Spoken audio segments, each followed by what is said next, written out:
कहते हैं कि वक्त कभी एक सा नहीं होता।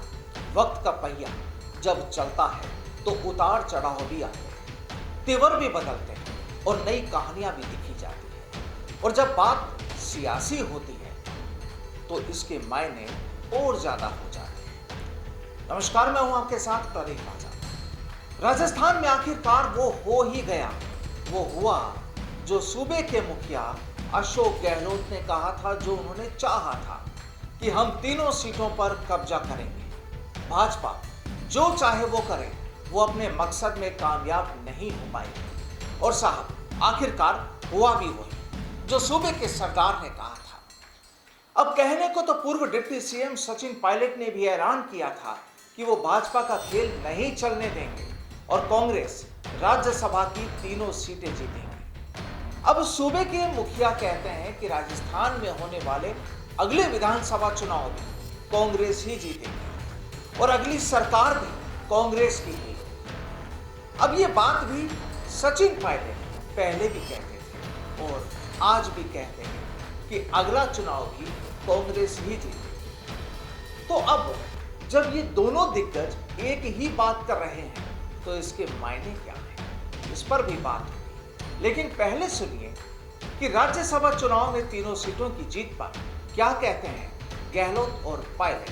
फिर कांग्रेस की जीत पर भी करेंगे बात। सबसे पहले मैं, जैसा मैंने कहा पहले ही, तीनों सीटें जीतेंगे और गणित साफ था कि कांग्रेस के साथ में जो हमारे निर्दलीय साथी थे, बीटीपी के थे, सीपीएम के थे और समाजवादी थे, तो जब सबको मालूम है कैलकुलेशन हम लोग 126 जो हमारे साथ में हैं, तब मैं पूछना चाहूँगा बीजेपी ने क्यों उम्मीदवार खड़ा किया जब उनके पास पूरे वोट थे नहीं, तभी खड़ा क्यों किया।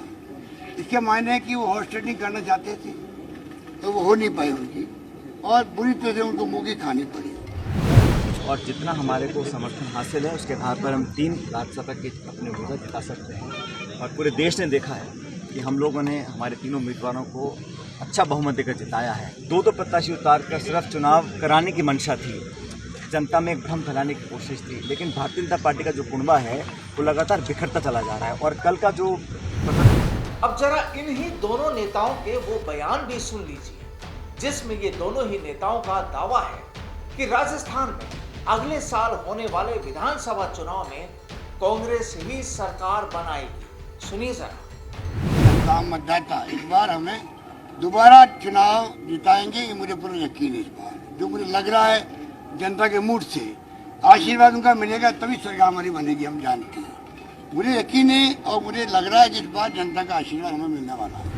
इसमें उसको एआईसीसी प्रदेश के इकाई, सरकार और सोनिया जी मिलकर चर्चा करेंगे आपस में क्या आगे वाले समय में क्या कदम उठाने हैं। अब इन दोनों नेताओं पर पूरी चर्चा है कि आखिर क्या है इन बयानों के मायने। लेकिन उससे पहले आपको बता दें कि राजस्थान में हुए राज्यसभा चुनाव में बीजेपी विधायक शोभा रानी कुशवाहा की क्रॉस वोटिंग को लेकर बीजेपी हाईकमान ने प्रदेश नेतृत्व से जवाब मांगा है। राजस्थान बीजेपी ने पड़ताल भी शुरू कर दी है। बीजेपी प्रदेशाध्यक्ष सतीश पूनिया, नेता प्रतिपक्ष गुलाब चंद कटारिया, उपनेता प्रतिपक्ष राजेंद्र राठौर, संगठन महामंत्री चंद्रशेखर, प्रदेश प्रभारी अरुण सिंह समेत सीनियर नेता क्रॉस वोटिंग की क्या वजह रही, इसकी जांच में जुटे। और कांग्रेस से मिली भगत सामने आने पर शोभा रानी बीजेपी से बाहर होंगी, ये भी तय मान लीजिए। सेंधमारी का जिम्मेदार कौन है? पार्टी के लिए यह भी जांच का विषय बन गया है कि पार्टी के भीतर कहीं किसी बड़े बीजेपी नेता ने तो इस पूरे खेल को अंजाम नहीं दिलवाया। अगर ऐसा हुआ है तो उसकी भी रिपोर्ट पार्टी नेतृत्व को, पार्टी आलाकमान को दी जाएगी। अब वहीं दूसरी तरफ आरएलपी पार्टी के मुखिया हनुमान बेनीवाल ने बीजेपी विधायक शोभा कुशवाहा की कांग्रेस उम्मीदवार प्रमोद तिवारी के समर्थन में क्रॉस वोटिंग का कारण बीजेपी की पूर्व सीएम वसुंधरा राजे और कांग्रेस सरकार के मुख्यमंत्री अशोक गहलोत के बीच गठजोड़ को बताया है।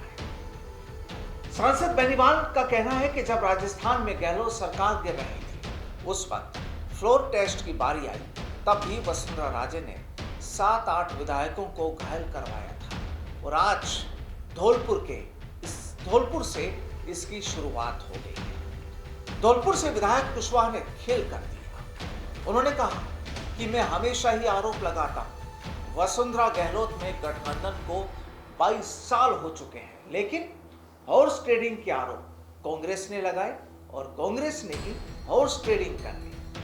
बीजेपी के बड़े नेता इसके अंदर शामिल हैं। मैंने सारी बात बता दी। ये कहना है, ये बयान है, हनुमान पहली बार। खैर, सियासत में आरोप प्रत्यारोपों का सिलसिला चलता रहता है, कोई बात नहीं, नई बात नहीं। लेकिन इतना जरूर है कि राज्यसभा चुनाव में तीनों सीटें जीतने के साथ मुख्यमंत्री अशोक गहलोत ने विधायकों पर पकड़ साबित करने के साथ साथ कांग्रेस में राष्ट्रीय स्तर पर अपना कद बहुत मजबूत कर लिया है। बीजेपी को मात देकर गहलोत ने चुनावी मैनेजमेंट में दक्षता को फिर साबित कर दिया है। कांग्रेस के लिए इसे मनोवैज्ञानिक बढ़त के तौर पर देखा जा रहा है। राज्यसभा के तीनों उम्मीदवारों की जीत से गहलोत की एआईसीसी पर पकड़ मजबूत हो गई है और कांग्रेस में पॉलिसी मेकिंग में बड़ा दखल रखने वाले नेताओं को गहलोत ने राज्यसभा भेजा है। ऐसे में स्वाभाविक तौर पर उनकी पकड़ मजबूत हुई है और जाहिर है कि इन सब बातों को अब सचिन पायलट भी समझ चुके हैं। हालांकि उनकी बातों और बयानों में कई बार नाराजगी तो झलकती है, लेकिन सीधे तौर पर कुछ मजबूरियां भी नजर आती है।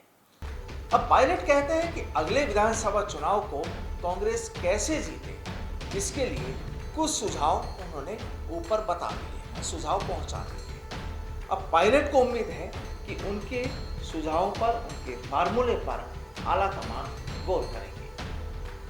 अब पायलट का वो बयान भी सुन लीजिए जिसमें उन्होंने अपने सुझावों की बात की। इसमें उसको एआईसीसी, प्रदेश के इकाई, सरकार और सोनिया जी मिलकर चर्चा करेंगे आपस में क्या आगे वाले समय में क्या कदम उठाने हैं। आने वाले चुनाव में आप भी भूमिका कह रहे हैं। मैं आपको कई बार पहले भी कह चुका हूं कि 30 साल से कभी कोई पार्टी रिपीट राजस्थान में नहीं हो रही है और ऐसा नहीं है कि बाकी राज्यों में कांग्रेस सरकार रिपीट नहीं होती है। राजस्थान में हम लोग सरकार बनाते हैं लेकिन अगली बार हार जाते हैं, तो इस बार हम लोगों को निश्चित रूप से सरकार बनानी है। उस दिशा में जो सुझाव मुझे देने थे मैंने पार्टी से शेयर किया है, उस पर हमने कुछ कदम भी उठाए हैं। लेकिन अगर हम लोग मिलकर काम करेंगे तो, और जिस तरह हम सरकार संगठन का तालमेल बना के चले हुए हैं, 2023 में पुनः सरकार कांग्रेस पार्टी की बनेगी, इसको कोई रोक नहीं सकता। जिस तरीके से तो कुल मिलाकर कहानी ये कि अब राज्यसभा चुनाव के बाद इतना तो तय है कि सीएम गहलोत ने अपनी सियार मजबूत कर ली है और उनकी जादुई छड़ी भी काम कर रही है। लेकिन अब लगता है इस सब के बीच पायलट भी कहीं ना कहीं अपना सियासी विमान पार्क करने की जगह तलाश रहे हैं। जाहिर है राजस्थान है, चाहने वालों की तादाद है, डिप्टी सीएम रह चुके हैं, अगले साल चुनाव है और दिल के किसी कोने में 30 बरकरार है, तो फिर सोच भी बड़ी ही होगी, इसमें भी कोई दो राय नहीं। तो क्या अब ये मान लिया जाए कि क्या गहलोत और पायलट की दूरियां कम हो गई या फिर खत्म हो गई या अभी बरकरार है? सवाल का जवाब सोचिए और बताइएगा।